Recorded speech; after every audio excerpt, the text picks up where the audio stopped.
जय श्री राम दोस्तों, मैं विकास कुमार आप सभी का स्वागत करते हैं अपने YouTube चैनल सनराइज ऑफिशियल के ऊपर। तो मेरे दोस्त आज एक गुप्त काल के अंदर मैं सेकंड पार्ट लेकर के आया हूं और उस सेकंड पार्ट के अंदर जो हम शुरुआत करने वाले हैं वो शुरुआत मेरे दोस्त कहां से करने वाले हैं। नाम पड़ता है, नाम पड़ा मेरे दोस्त क्या, चंद्रगुप्त द्वितीय के बारे में। तो यहां से कई बार एग्जाम के अंदर क्वेश्चन आते हैं और कई बार एग्जाम के अंदर क्वेश्चन नहीं आते हैं। तो शुरुआत करते हैं सबसे पहले क्वेश्चन की और यहां से ये क्वेश्चन आता है, एक अभिलेख पड़ता है, उस अभिलेख का नाम पड़ता है मेरे दोस्त क्या, नाम पड़ा गुप्त वंशावली नाम का एक अभिलेख है। और इस गुप्त वंशावली नाम का जो अभिलेख पड़ता है, इस अभिलेख के अंदर यह पता लगता है, मतलब क्या क्वेश्चन आया कि गुप्त वंशावली अभिलेख के अंदर यह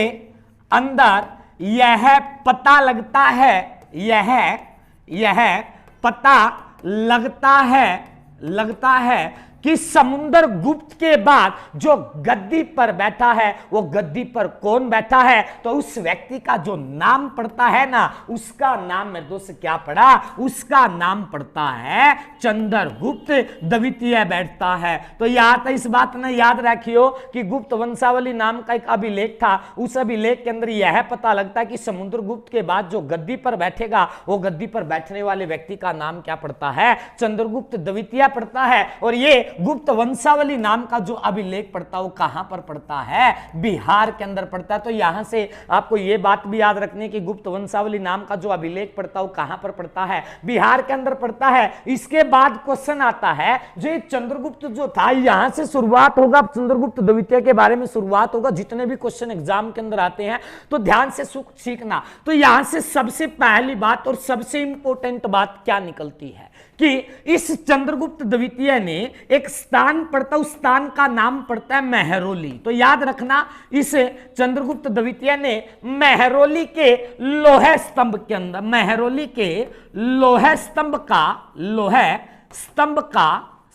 का जो निर्माण करवाया था। तो याद रखना, एक स्थान पड़ता है मेहरौली और मेहरौली के अंदर एक चीज पड़ती है जिसका नाम पड़ता है लोहा स्तंभ। और इस मेहरौली के लोहा स्तंभ का जो निर्माण करवाया था वो निर्माण किसने करवाया था, आपको याद रखना है चंद्रगुप्त द्वितीय ने करवाया था। और ये मेहरौली नामक जो स्थान पड़ता है मेरे दोस्त कहां पर पड़ता है, दिल्ली के अंदर पड़ता है। और ये वहां पर क्या पड़ता है, वहां पर एक चीज पड़ती है जिसका नाम पड़ता है लोहा स्तंभ। इसका निर्माण किसने करवाया, चंद्रगुप्त द्वितीय ने। आपको ये मेहरौली का जो लोहा स्तंभ देखना है ना, अगर आप कुतुब मीनार देखने के लिए जाते हो ना, तो इस कुतुब मीनार के मेरे दोस्त कहां पर पड़ता है, बगल में पड़ता है। तो मेहरौली का लोहा स्तंभ कहां पर पड़ता है, कुतुब मीनार के बगल में पड़ता है। और इस मेहरौली के लोहा स्तंभ का निर्माण किसने करवाया था, आपको याद रखना है चंद्रगुप्त द्वितीय ने करवाया था। और समुद्रगुप्त के बाद जो गद्दी पर बैठेगा वो कौन बैठेगा, चंद्रगुप्त द्वितीय। इस बात का जिक्र कहां से मिला, एक अभिलेख से मिलता है। उस अभिलेख का नाम क्या पड़ता है, गुप्त वंशावली अभिलेख पड़ता है। इसके बाद में दोस्त जो आप लोगों को क्वेश्चन याद रखना है कि इस चंद्रगुप्त द्वितीय के शासन काल में एक कवि आया था, एक व्यक्ति आया था, वो चीन से आया था। तो याद रखना कि चीनी यात्री जो फाहियान आया था किसके शासन काल में आया था, आपको क्या याद रखना है, वो चंद्रगुप्त द्वितीय के शासन काल में आया था। तो यहां से मेरे दोस्त आप लोगों को यह भी बात याद रखना है कि चीनी यात्री जो फाहियान जो आया ना, वो किसके शासन काल में आया था, चंद्रगुप्त द्वितीय के शासन काल में आया था। और इस फाहियान के द्वारा कई बातें जो एग्जाम के अंदर पूछी जाती हैं, तो थोड़ा सा ध्यान से सीखना क्या क्या बातें आएंगी। जो चीनी यात्री जो फाहियान है, इसने क्या किया था, सबसे पहली बात आपको याद रखना है, इसने उज्जैन, एक स्थान पड़ता है और वो स्थान मेरे दोस्त क्या पड़ता है, उज्जैन पड़ता है। और ये उज्जैन नाम का स्थान कहां पर पड़ता है, मध्य प्रदेश के अंदर पड़ता है। जो उज्जैन मध्य प्रदेश के अंदर पड़ता है ना, तो इस उज्जैन मध्य प्रदेश को क्या कहा था, इसने ब्राह्मणों का देश कहा था। तो याद रखना, ब्राह्मणों का जो देश कहा जाता है, वो ब्राह्मणों का देश किसे कहा जाता है, तो किसको याद रखना है, वो याद रखना है मेरे दोस्त, उज्जैन को कहा जाता है। उज्जैन कहां पर पड़ता है, मध्य प्रदेश के अंदर। और उज्जैन मध्य प्रदेश को जो ब्राह्मणों का देश कहा जाता हो किसके द्वारा कहा गया था?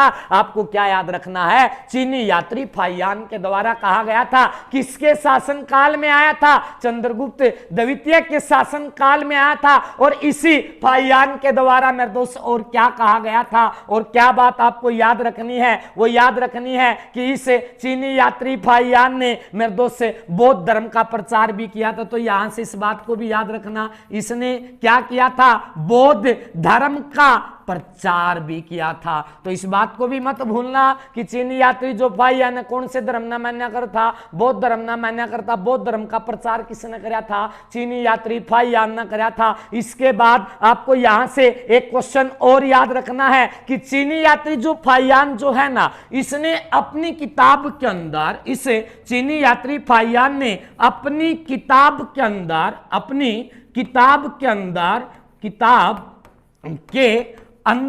आपने एक विश्वविद्यालय का नाम सुना होगा। आपने एक विश्वविद्यालय का नाम सुना होगा और उस विश्वविद्यालय का जो नाम पड़ता है उसका नाम पड़ा नालंदा विश्वविद्यालय। आपने किताब के अंदर मेरे दोस्त एक नाम सुना होगा, नालंदा विश्वविद्यालय का नाम सुना होगा, जो कि बिहार के अंदर पड़ता है। बताऊंगा इसके बारे में ही बताऊंगा, पूरा का पूरा बात बताऊंगा। जो इसने अपनी किताब के अंदर नालंदा विश्वविद्यालय को क्या कहा है? इसने कहा है मेरे दोस्त क्या? ऑक्सफोर्ड ऑफ महायान कहा। तो याद रखना, तो मैं आप लोगों को लिख दूंगा भाई, ऑक्स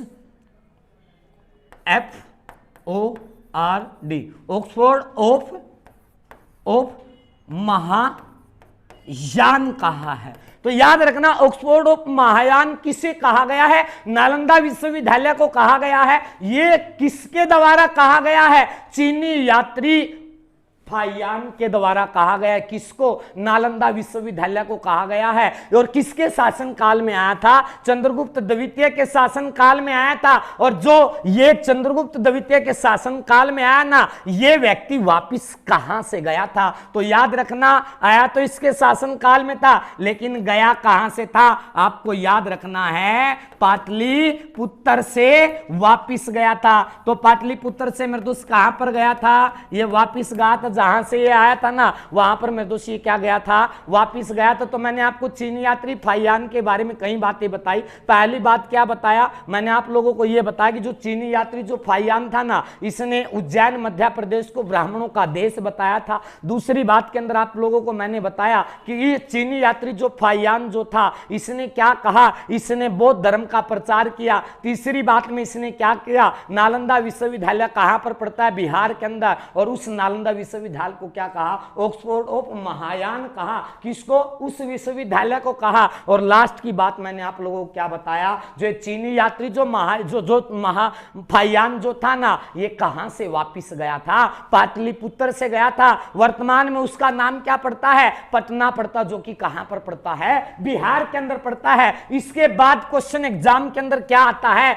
यहां से यह आता है कि इस चंद्रगुप्त द्वितीय के शासन काल में कितने नवरत्न माने जाते हैं? तो यहां से इस बात को भी याद रखना कि इसके शासन काल में कितने नवरत्न आते हैं। तो चंद्रगुप्त द्वितीय के शासन काल में भी नवरत्न थे। कभी सोचो कि अकबर के शासन काल में नवरत्न थे? नहीं भैया, अकबर का मत याद रखना। जो चीनी यात्री जो चंद्रगुप्त द्वितीय जो था, इसके शासन काल में भी क्या थे? नवरत्न रहते थे। तो उन नवरत्नों के बारे में बताता हूं कि कौन कौन सा नवरत्न रहता है, कौन सा नवरत्न आप लोगों के एग्जाम के अंदर आएगा। तो पहले नवरत्न का जो नाम पड़ता है, उस नवरत्न का जो नाम पड़ता है, सबसे ज्यादा इंपॉर्टेंट आपको क्या याद रखना है? कालिदास याद रखना है। आपने कई एग्जाम में देखा होगा कि कालिदास किसके शासन काल में रहा करते? गुप्त काल के शासन काल में, गुप्त साम्राज्य के शासन काल में, गुप्त वंशा में रहा करता। लेकिन चंद्रगुप्त द्वितीय के शासन काल में युग के था, नवरत्न था। किसका नवरत्न था? चंद्रगुप्त द्वितीय का नवरत्न माना जाता है। और इस कालिदास की किताब है अभिज्ञान शकुंतला। तो याद रखना, इस कालिदास की किताब है, उसका जो नाम पड़ता है, उसका नाम पड़ा अभिज्ञान शकुंतला पड़ता है। तो याद रख सकते हो कि ना याद रख सकते हो। अभिज्ञान शकुंतला किसकी प्रमुख किताब है? आपको क्या याद रखना है? कालिदास की याद है। और मैंने आप लोगों को बताया था, एक व्यक्ति का नाम बताया होगा, अग्निमित्र, उसकी किताब थी अग्नि मालविका मित्रम। वो भी किसके द्वारा लिखी गई थी? कालिदास के द्वारा लिखी गई थी। लेकिन वो वहां पर नहीं रहता था, रहता कहां पर था? गुप्त काल के अंदर। तो याद रखना, इस गुप्त काल के अंदर कालिदास था। कालिदास की प्रमुख किताब का नाम क्या पड़ता है? अभिज्ञान शकुंतला पड़ता है। इसके बाद दूसरे व्यक्ति का जो नाम याद रखना है, जो सबसे इंपॉर्टेंट बोलेंगे, जिसका नाम पड़ता है वराहमिहिर। तो याद रखना, वराहमिहिर याद रखना है। तो दूसरा जो व्यक्ति आता है, उसका जो नवरत्न आता है, उसके नवरत्न का नाम क्या पड़ता है? वराहमिहिर। और इस वराहमिहिर की जो किताब, ये वराहमिहिर जो था ना, ये एक खगोल शास्त्री था। तो याद रखना, जो वराहमिहिर जो था, ये क्या था? एक खगोल शास्त्री था। और इसकी जो किताब का नाम पड़ता है, इसकी किताब का नाम मेरे दोस्त क्या पड़ा? वरित संहिता। तो यहां से याद रखना, इसकी किताब का नाम मेरे दोस्त क्या पड़ा? वरित संहिता पड़ता है। और दूसरी जो किताब का नाम पड़ता, उसका नाम क्या पड़ा? लघु जातक पड़ता है। तो याद रखना, जो दूसरा नवरत्न जो था ना, उसका नाम क्या पड़ा? वराहमिहिर। पहले नवरत्न का नाम क्या पड़ा? कालिदास पड़ता है। और तीसरे जो नवरत्न का नाम पड़ता है, उसका जो नाम पड़ा सपुंसक पड़ता है, सपुंसक पड़ता है। तो याद रखना, जो चंद्रगुप्त द्वितीय का तीसरा नवरत्न जो आता है, उस तीसरे नवरत्न का नाम क्या पड़ता है? सपुंसक पड़ता है। और इस सपुंसक की जो किताब पढ़ते हैं, सपुंसहिता पड़ती है। तो याद रखना, इसकी जो किताब का नाम पड़ता है, इसकी किताब का नाम पड़ता है मेरे दोस्त क्या? सपुंसहिता पड़ती है। तो ये सपुंसक भी क्या था? चंद्रगुप्त द्वितीय के शासनकाल में नवरत्न था। लेकिन आपको मैं अब भी बता रहा हूं, ये कालिदास इंपोर्टेंट है, ये वराहमिहिर इंपोर्टेंट है। ये एग्जाम के अंदर आए या ना आए, लेकिन मेरा फर्ज बनेगा आप लोगों को लिखवाना। सपुंसक की किताब का नाम क्या पड़ता है? सपुंसहिता पड़ती है। इसके बाद जो चौथा नवरत्न याद रखना है, उस नवरत्न का याद नाम पड़ता है मेरे दोस्त क्या? आपने एक नाम सुना होगा, नाम पड़ता है मेरे दोस्त क्या? धनवंतरी पड़ता है। तो इस व्यक्ति का भी नाम याद रखना है। धनवंतरी जो था ना, किसके शासन काल में था? चंद्रगुप्त द्वितीय के शासन काल में था। क्या था? नवरत्न था। और ये धनवंतरी मेरे दोस्त जो था, इसका जो नाम पड़ता है, इसको क्या मतलब किस नाम की संज्ञा थी? ये एक राजवैद्य था। तो याद रख सकते हो, धनवंतरी जो था ना, वो मेरे दोस्त क्या था? एक राजवैद्य था। और इसकी जो किताब का नाम पड़ता है, इसकी किताब का जो नाम पड़ा मेरे दोस्त क्या? उसका नाम पड़ता है रस चिकित्सा पड़ता है। तो याद रखना, तो यहां से इस बात को याद रख सकते हो कि ना याद रख सकते हो? धनवंतरी कौन था? एक राजवैद्य था। किसके शासन काल में? चंद्रगुप्त द्वितीय के शासन काल में। इसने कौन सी किताब लिखी? नाम पड़ता है मेरे दोस्त क्या? रस चिकित्सा पड़ती है। इसके बाद याद रखना है, एक व्यक्ति का नाम पड़ता है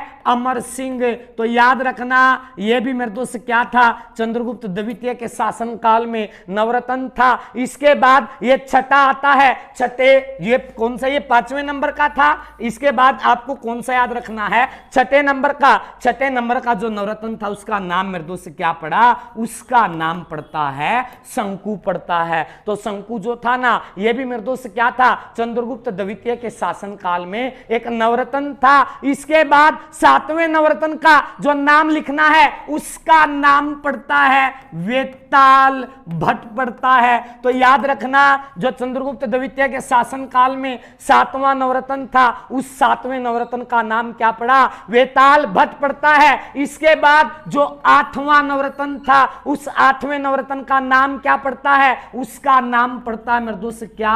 वरु रुचि पड़ता है। तो वरु रुचि याद रखना, या इसके स्थान पर आपको क्या याद रखना है? ब्रह्मगुप्त याद रखना है। तो यहां से भी याद रख सकते हो, ब्रह्मगुप्त याद रखना या वरु रुचि याद रखना। इसके बाद जो 9वां नवरत्न पड़ता है, उसका नाम पड़ता है धत कपर पड़ता है। तो याद रखना, जो 9वां नवरत्न जो था, धत कपर पड़ता है। तो ये बात याद रखना है, चंद्रगुप्त द्वितीय के शासन काल में मेरे दोस्त क्या थे? ये नवरत्न थे। लेकिन जो आपको याद रखने हैं, अब आपको तो कालिदास याद रखना है, दूसरा मेरे दोस्त पहला और दूसरा याद रखना है, वराहमिहिर कालिदास हुआ, धन्वंतरी को याद रखना है। यहां से मेरे दोस्त एग्जाम के अंदर कई बार क्वेश्चन नहीं आते, लेकिन ये क्वेश्चन एग्जाम के अंदर आ सकता है। धन्वंतरी किसके शासन काल में रहता था? धन्वंतरी मेरे दोस्त जो था ना वो कालिदास के शासन काल में रहता था, और इन नवरत्नों से अलग मेरे दोस्त इसी के शासन काल में मेरे दोस्त कई कवि भी रहते थे।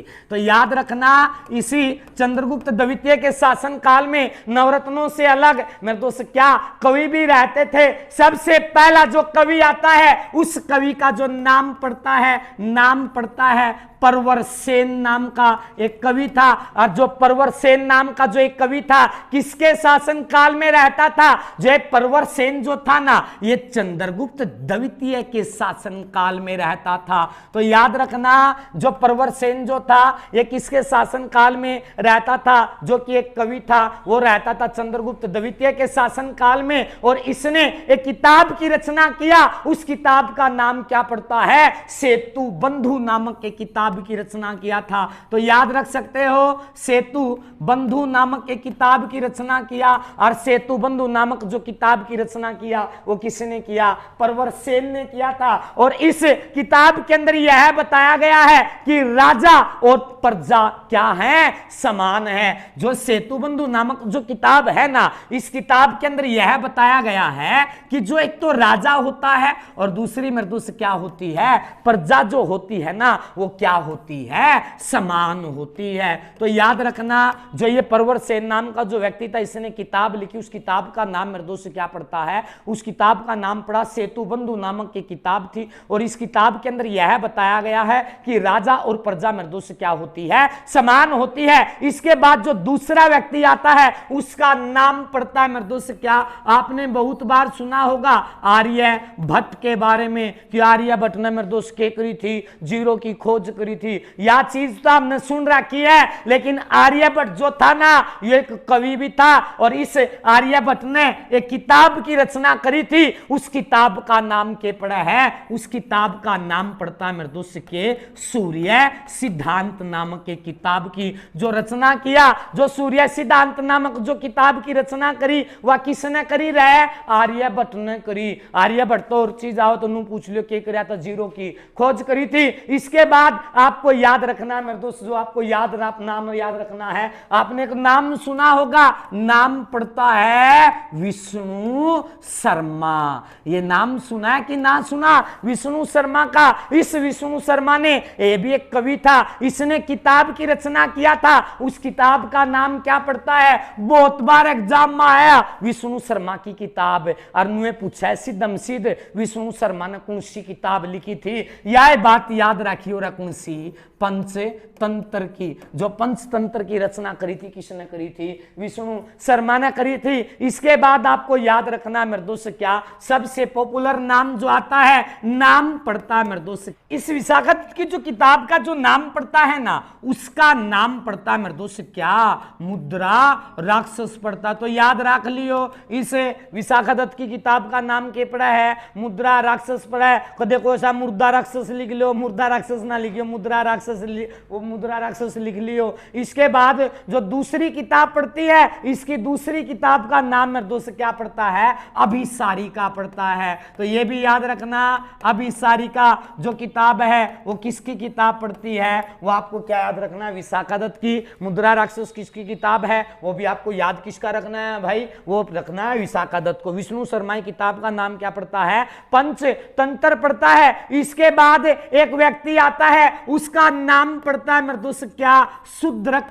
और इस शूद्रक की जो किताब का नाम पड़ता है, इस शूद्रक की किताब का नाम क्या पड़ता है? यह भी कई बार एग्जाम में ली कि शूद्रक की जो किताब है उसका नाम क्या पड़ा है? मत्स्य कटिकम पड़ता है। तो याद रखना, मत्स्य कटिकम पड़ता है। तो शूद्रक की जो किताब का जो नाम पड़ा है उसका किताब का नाम क्या पड़ा है? मत्स्य कटिकम पड़ता है। विशाखदत्त की मुद्रा राक्षस, अभिसारिका विष्णु शर्मा कौन सी आई? पंचतंत्र निकल करके आती है। इसके बाद में दोस्त जो आप लोगों को क्वेश्चन याद रखना है कि ऐसे व्यक्ति का नाम बताओ जिसको विक्रमादित्य की उपाधि दिया गया है। तो यहां से ये आपको याद रखना है, विक्रमादित्य की उपाधि जो दिया गया है ना, विक्रमादित्य विक्रमादित्य की उपाधि से किसे नवाजा गया है? आपको याद रखना है चंद्रगुप्त द्वितीय को नवाजा गया है। जो विक्रमादित्य की उपाधि दी गई किसको दिया गया है? चंद्रगुप्त द्वितीय को दिया गया है। अगर एक क्वेश्चन यह आता है एग्जाम के अंदर कि विक्रमादित्य की उपाधि किसे दिया है?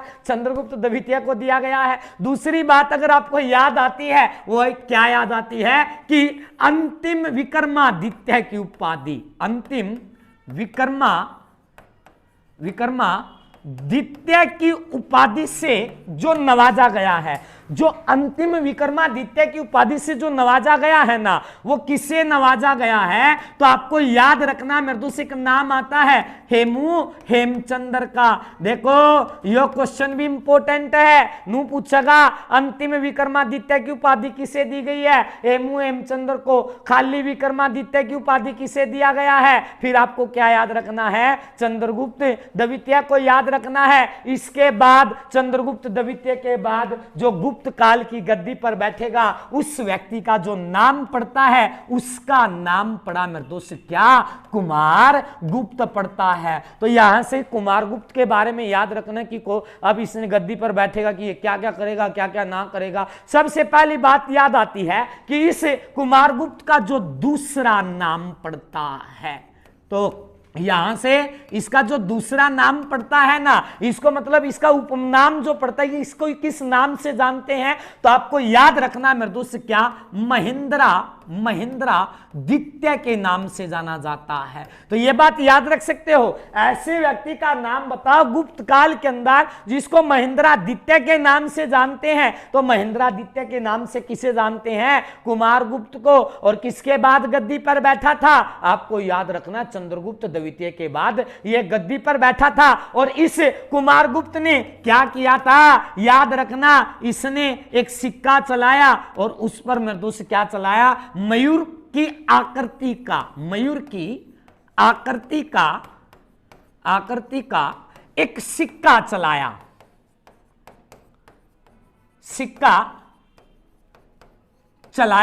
मयूर की आकृति का एक सिक्का चलाया। मतलब एक सिक्का चलाया था और उसके ऊपर क्या की आकृति छप रही थी? मयूर की आकृति छप रही थी। पेपर में नुए पूछेगा कि एक सिक्के पर मयूर की आकृति जो छपा हुआ मयूर की आकृति का सिक्का चलाया तो किसने चलाया था? आपको याद रखना मेरे दोस्त क्या याद रखना है? चंद्रगुप्त द्वितीय कुमार गुप्त ने चलाया था, महेंद्रा द्वितीय ने चलाया था। और इसी कुमार गुप्त ने एक नाम आता जो सबसे ज्यादा इंपॉर्टेंट है, नाम सुना होगा नालंदा विश्वविद्यालय का, नाम सुना होगा नालंदा विश्वविद्यालय का। और इस नालंदा विश्वविद्यालय को जो बनवाया था वो बनवाने वाला व्यक्ति कौन था? आपको याद रखना मेरे दोस्त क्या? कुमार गुप्त ने तो क्या बनवाया था? नालंदा विश्वविद्यालय बनवाया था। एक तो 3-4 क्वेश्चन बनेंगे अड़ता है। पहला क्वेश्चन क्या बनेगा? नालंदा विश्वविद्यालय को बनवाया किसने? कुमार गुप्त ने बनवाया। दूसरा, इस नालंदा विश्वविद्यालय को है ना क्या कर दी थी? आग लगा दी थी। इस नालंदा विश्वविद्यालय को क्या लगा दी थी? आग लगा दी थी। आग लगाने वाला कौन था?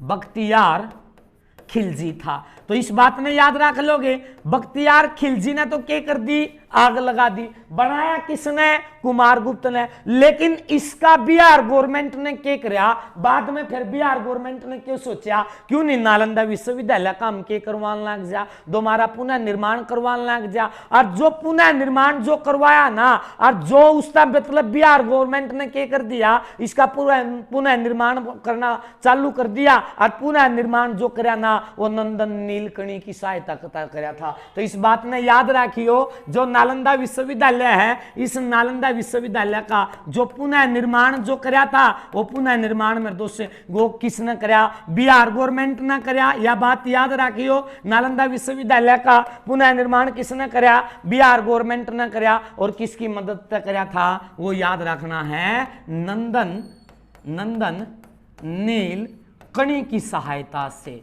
तो यह बात याद रख लोगे। नंदन नीलकणी की सहायता से मेरे दोस्त क्या किया था, बिहार गवर्नमेंट ने नालंदा विश्वविद्यालय का पुनः निर्माण 3 बात बताई है। पहली बात क्या बताई है, नालंदा विश्वविद्यालय को किसने बनवाया, कुमारगुप्त या महेंद्रादित्य ने बनवाया था। दूसरी बात याद रखियो, उस नालंदा विश्वविद्यालय को आग किसने लगवाई थी, बख्तियार खिलजी ने लगवाई थी। किसकी सहायता तो दोबारा बनवाना चालू कराया, नंदन नीलकणी की सहायता दर किंग पड़ा है, बिहार में पड़ा है, के पड़ा है, नालंदा विश्वविद्यालय पड़ा है। इसके बाद क्वेश्चन आता है कि गुप्त वंश, गुप्त मतलब गुप्त शासकों के अंदर सबसे ज्यादा जो अभिलेख लिखवाए गुप्त